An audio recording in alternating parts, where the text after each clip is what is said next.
Assalamu alaikum students. I hope you are all fine. Today I will teach Urdu workbook and the page number is 84.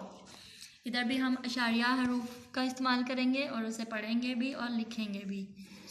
ये एक मुर्गा है। इधर हम right करेंगे ये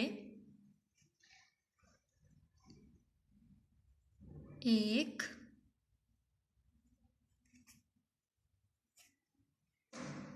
मुर्गा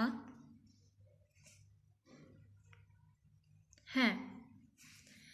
वो चूजे हैं। वो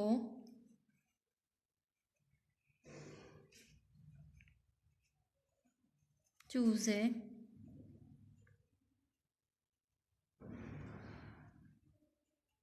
हैं। ये एक गुड़िया है।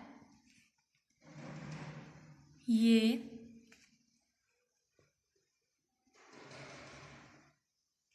एक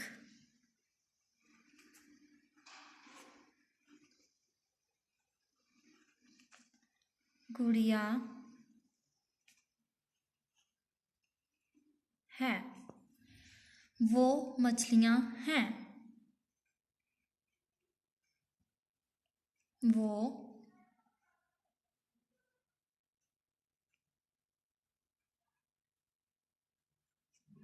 मछलियाँ